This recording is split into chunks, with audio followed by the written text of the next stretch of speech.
Bonjour à toutes et bonjour à tous, et nous revoici pour une nouvelle vidéo qui fait suite à une question qu'un de mes viewers m'a posée et qui m'a demandé, Yann, écoute, moi je suis débutant et j'entends souvent parler de librairie et de framework, mais je sais pas trop de quoi ça parle, quelle est la différence entre les deux, etc.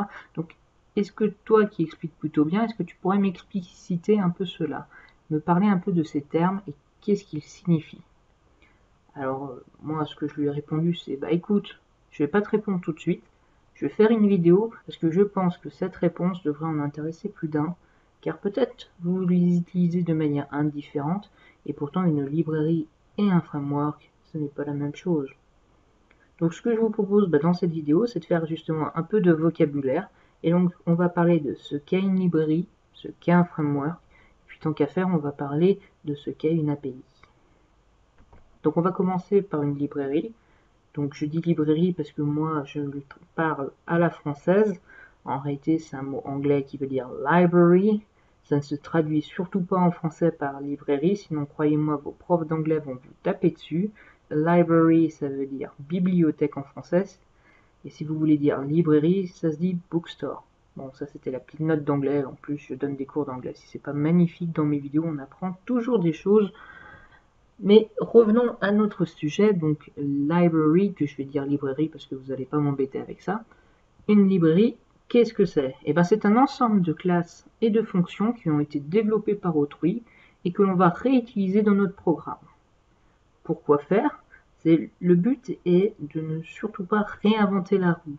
Quand des développeurs ont inventé par exemple une librairie pour manipuler des fractions, des fonctions mathématiques compliquées, etc., on ne va pas les redévelopper nous-mêmes, ça serait complètement idiot. On va récupérer le code et on va utiliser ces fonctions, ces classes, etc. Par exemple, si je souhaite manipuler avec un serveur en HTTP, par exemple, je vais tout simplement utiliser la librairie CURL qui me fournit un ensemble de fonctions que nous avons déjà vu dans d'autres vidéos qui sont les fonctions CURL et qui me permet justement de communiquer avec un autre serveur via différents protocoles, notamment le HTTP. Mais il y en a d'autres, par exemple la GD librairie qui me permet de manipuler, de faire du traitement d'images. Donc vous voyez bien que les librairies sont en réalité la mise à disposition dans un domaine spécifique. Par exemple CURL c'est pour la connexion avec un serveur, GB c'est pour les images. Ça nous fournit différentes fonctions et potentiellement classes pour pouvoir nous donner des fonctionnalités en plus que l'on va pouvoir appeler dans notre programme. Un framework c'est un peu plus compliqué et beaucoup plus gros. En réalité un framework c'est un socle logiciel avec une base déjà conçue. C'est-à-dire qu'en fait, il va y avoir un ensemble de fonctions, tout un environnement qui a déjà été créé.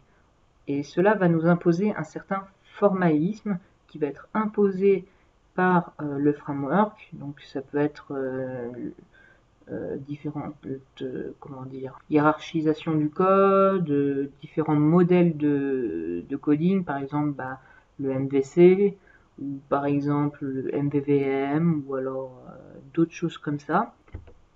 Et ça nous propose également tout un environnement de développement avec de nombreuses classes et fonctions qui sont déjà préfaites et qu'il ne nous reste plus qu'à implémenter dans notre code. Si je prends par exemple l'exemple de Symfony, tout simplement là nous sommes dans un modèle MVC, donc ça veut dire qu'on a tout un système de routing, de séparation entre les views, donc le design, le modèle, donc la relation avec le base de données, et le contrôleur donc, qui fait les différents traitements et les interconnexions entre la view et la base de données. Et tout ça, c'est pas moi qui gère en tant que développeur. Moi, je me contente juste de réellement me concentrer sur ma partie métier, donc c'est-à-dire les données, c'est-à-dire les traitements qui y sont faits et l'affichage des données. Mais derrière, comment ça s'organise? C'est Symfony qui gère ça. Ce n'est plus moi qui ai à m'occuper de cela.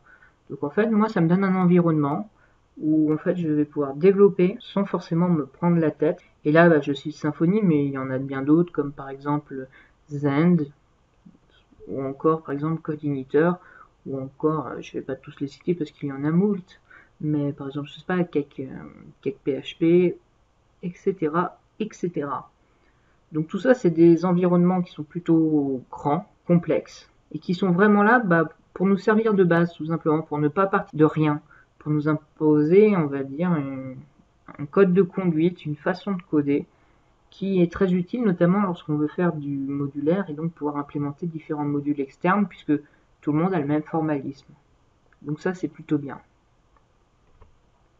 Donc maintenant, la grande question, c'est, ok, librairie, framework, les deux fournissent des fonctions et des classes pour nous aider.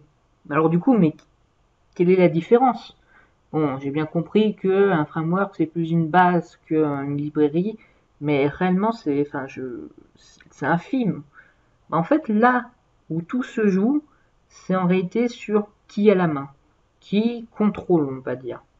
Quand vous êtes sur une librairie, c'est votre code qui appelle cette librairie. C'est votre code qui utilise la librairie.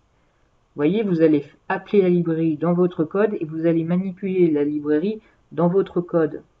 Alors que inversement, quand on utilise un framework, en fait, c'est le framework qui va appeler votre code. C'est le framework qui va aller chercher les pages que vous avez faites, les modèles, les views, les contrôles. C'est le cœur du framework qui va aller chercher ça et qui va exécuter votre code.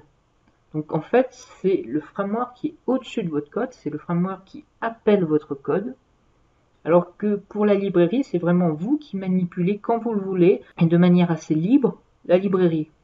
Et un framework, généralement, il contient des librairies qui sont notamment utilisées dans votre code. C'est tout le principe du framework, c'est qu'effectivement, il vous propose différentes librairies pour traiter les URL, les liens, les validations, les erreurs, etc. Réellement, en fait, voilà, un framework, c'est un ensemble de librairies qui vous fournit une base qui va après appeler votre code. Et votre code peut lui-même appeler des librairies.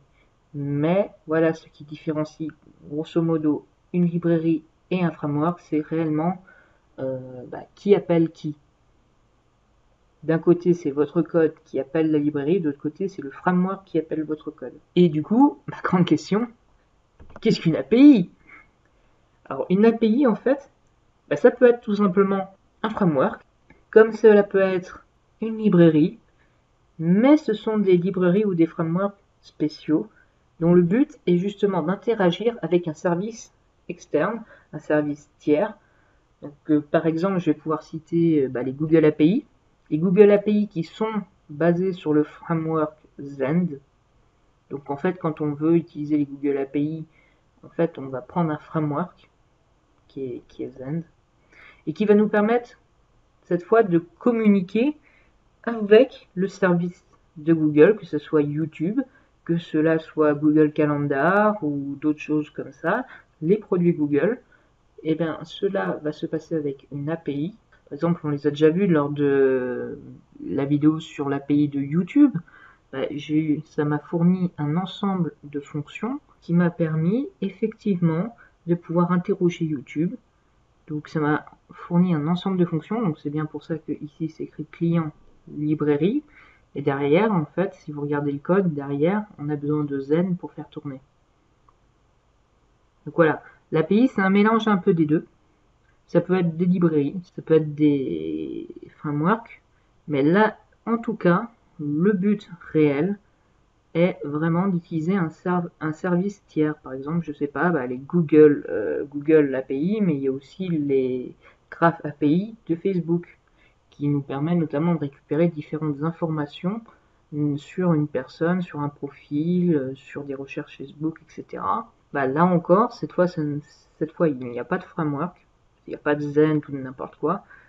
Il y a juste un fichier, une API de Facebook, c'est une librairie, qui va nous proposer un ensemble de fonctions et de classes, qui va nous permettre de nous connecter au service de Facebook pour utiliser leur base de données, etc., pour avoir des résultats et faire du traitement. Voilà tout simplement ce qu'est une API. En fait, ce sont des librairies spéciales destinées à communiquer avec un service tiers. Alors que le but des librairies simples, c'est juste de vous fournir des fonctionnalités en plus pour votre code et qui ne va pas appeler d'autres services. Par exemple, quand vous utilisez GD Librairie, vous n'allez pas communiquer avec un serveur tiers pour manipuler des images. En fait, ça se fait en interne, vous voyez. Alors qu'une API, ça se fait toujours avec un service extérieur. Donc voilà, j'espère que cette vidéo vous a permis un peu de clarifier la différence qu'il y a entre ces différentes terminologies. Et donc j'espère avoir répondu à vos questions. J'espère que cela vous a plu et à une prochaine fois pour une prochaine vidéo.